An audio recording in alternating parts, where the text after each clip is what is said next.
నిరుద్యోగులకు ఒక మంచి జాబ్ నోటిఫికేషన్ అయితే వచ్చేసిందండి. కేవలం 10th అర్హతతో పోస్టల్ జీడీఎస్ రిక్రూట్మెంట్ 2026 కింద మనకి ఒక నోటిఫికేషన్ అయితే విడుదలైందనమాట. సో దీనికి ఈ రోజు నుంచే స్టార్ట్ అనమాట. సో వెంటనే కూడా అప్లై చేసుకోండి. ఈ వీడియో చూసిన తర్వాత అసలు ఎవరెవరు అప్లై చేసుకోవాలి, ఎలా అప్లై చేసుకోవాలి, ఏ జిల్లాల వారు అప్లై చేసుకోవాలి, అప్లికేషన్ ప్రాసెస్, అలాగే selection process, age limit, salary details ప్రతి ఒక్కటి కూడా క్లియర్గా ఈ రోజు ఈ వీడియోలో అయితే ఎక్స్ప్లెయిన్ చేస్తాను. అస్సలు మిస్ అవ్వద్దు. ఇలాంటి ఒక మంచి అవకాశం వచ్చినప్పుడు వెంటనే అప్లై చేసుకోండి. ఎందుకంటే ఇది జస్ట్ అప్లై చేస్తే చాలన్నమాట, జాబ్ వచ్చే అవకాశం అయితే ఉంది.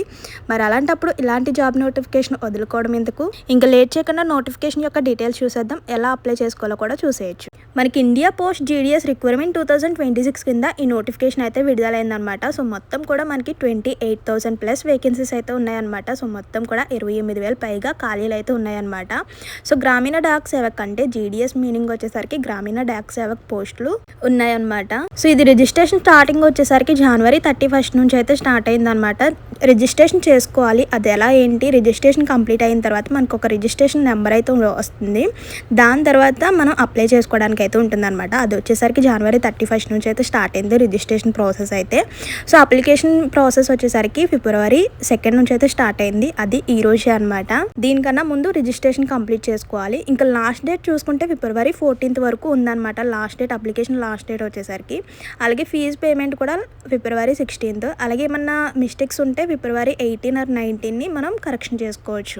ఇంకా అప్లికేషన్ ఫీ చూసుకుంటే జస్ట్ 100 రూపీస్ అనమాట. జనరల్ ఓబీసీ వాళ్ళకి 100, అలాగే ఎస్సీ ఎస్టీ పీహెచ్ వాళ్ళకి అయితే 0 అనమాట. All female candidates 0 fee payment.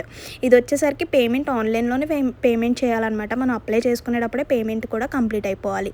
ఇంకా ఏజ్ లిమిట్ చూసుకుంటే 18 to 40 ఇయర్స్ ఉన్న ప్రతి ఒక్కరు కూడా అప్లై చేసుకోవచ్చు. జస్ట్ 10th అర్హత ఉంటే చాలన్నమాట.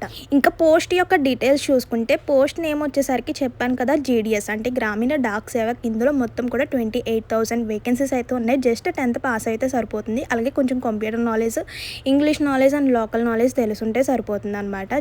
కేవలం 10th అర్హతతో దీనికి అప్లై చేసుకోవచ్చు అండి. అప్లై చేస్తే చాలు. ఎటువంటి ఎగ్జామ్ లేదు, అలాగే ఫీమేల్స్కి అయితే ఎటువంటి ఫీజు కూడా లేదనమాట.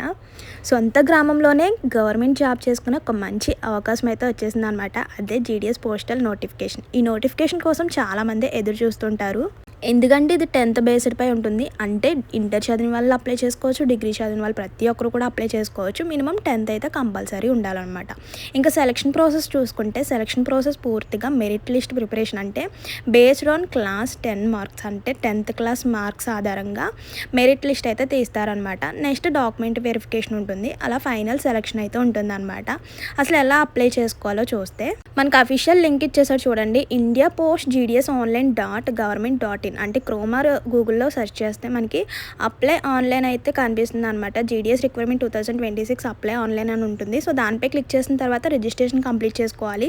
రిజిస్ట్రేషన్ చేసుకునేటప్పుడు కొంచెం కేర్ఫుల్గా ఉండండి. అంటే male and phone numbers enter చేయాలి. ఓటీపీ వెరిఫికేషన్స్ ఉంటుంది. అండ్ అలాగే మీ పర్సనల్ డీటెయిల్స్ చేస్తే రిజిస్ట్రేషన్ నెంబర్ అయితే వస్తుంది. అది సేవ్ చేసి పెట్టుకోండి. సో నెక్స్ట్ అప్లికేషన్ ఫామ్ అయితే ఓపెన్ అవుతుంది అనమాట. అప్లికేషన్ ఫామ్లో రిజిస్టర్ నెంబర్ క్లిక్ చేసిన తర్వాత మీ యొక్క ఫుల్ డీటెయిల్స్ అన్నీ కూడా క్లియర్గా మెన్షన్ చేయాలి. అలాగే మీ యొక్క డాక్యుమెంట్స్ అన్నీ కూడా అంటే 10th మార్క్ లిస్ట్, అలాగే ఆధార్ కార్డు, అలాగే క్యాస్ట్ సర్టిఫికేట్, ఇవన్నీ కూడా కరెక్ట్గా అప్లోడ్ చేయాలన్నమాట. అది కూడా ఎలిజిబిలిటీ ఉన్న వాళ్ళే, అంటే 18 to 45 ఇయర్స్ మధ్య గల వారే అప్లై చేసుకోవాలన్నమాట. సో మెయిన్ మీరు అప్లోడ్ చేసేటప్పుడు 10th మార్క్ లిస్ట్, అలాగే మీ యొక్క పాస్పోర్ట్ సైజ్ ఫోటో, అలాగే మీ యొక్క సిగ్నేచర్, ఇవన్నీ కూడా కరెక్ట్గా అప్లోడ్ చేయాలి. సో ఇంకా లాస్ట్లో ఫీజు పేమెంట్, అంటే మేల్స్ అయితే ఫీజు పేమెంట్ ఉంది కదా, అండ్ ఎస్సీ ఎస్టీ వాళ్ళకి ఫీజు లేదు. అలాగే ఆల్ ఫీమేల్ క్యాండిడేట్స్ కూడా మనకి ఫీజు అయితే లేదనమాట. ఇంకా ఫైనల్గా సబ్మిట్ అని క్లిక్ చేసుకోవాలి. ఫస్ట్ ఆఫ్ ఆల్ ఫిల్ చేసినవి అన్నీ కూడా కరెక్ట్గా ఉన్నాయో లేదో వన్స్ చెక్ చేసుకున్న తర్వాత సబ్మిట్ క్లిక్ చేయండి. ఇలా సింపుల్గా మనం అప్లికేషన్ ఫామ్ అయితే ఈ రోజు నుంచే స్టార్ట్ కాబట్టి వెంటనే కూడా అప్లై చేసుకోండి. ఎందుకంటే 28,000 వేకెన్సీస్ కంప్లీట్ అయిపోయిన తర్వాత, అంటే అప్లై చేసుకోవడం కంప్లీట్ అయిపోయిన తర్వాత క్లోజ్ అయిపోయే అవకాశం అయితే ఉంటుంది. మనకి టైం కూడా ఎక్కువ లేదు. February 14th ఎండ్ అయిపోతుంది అనమాట. అలాగే ఏమన్నా మీరు కరెక్షన్ చేసుకోవాలంటే 18th February అలాగే 19th February టైం ఇచ్చారనమాట. ఇక్కడ చూసారు కదా, click here register or apply అని ఉంటుంది. దానిపై క్లిక్ చేయగానే మీ యొక్క ఫోన్ నెంబర్, అలాగే మెయిల్కి ఓటీపీ వెరిఫికేషన్ ఉంటుంది. మీ పర్సనల్ డీటెయిల్స్ అన్నీ ఇస్తే రిజిస్ట్రేషన్ నెంబర్ అయితే వచ్చేస్తుంది. సో ఆ రిజిస్ట్రేషన్ నెంబర్ సేవ్ చేసుకున్న తర్వాత అప్లికేషన్ ఫామ్ ఓపెన్ అవుతుంది. ఆ అప్లికేషన్ ఫామ్లో మీరు మీ యొక్క ఫుల్ డీటెయిల్స్, అలాగే 10th మార్క్ లిస్ట్, అలాగే పాస్పోర్ట్ సైజ్ ఫొటోస్, సిగ్నేచర్, ఇవన్నీ కూడా కరెక్ట్గా అప్లోడ్ చేసి సబ్మిట్ క్లిక్ చేయాలి. సో సింపుల్ అనమాట. సో అప్లై చేస్తే పోయేదేముంది. సో వెంటనే కూడా అప్లై చేయండి. ఇలాంటి ఒక్క జాబ్ నోటిఫికేషన్ అస్సలు అంటే అసలు మిస్ చేసుకోవద్దు. ఇదనమాట ఇన్ఫర్మేషన్. మర్చిపోవద్దు, వెళ్ళే ముందు తప్పకుండా లైక్ చేయండి. ఇంకేమైనా డౌట్స్ ఉన్నా కూడా కామెంట్ చేసేయండి.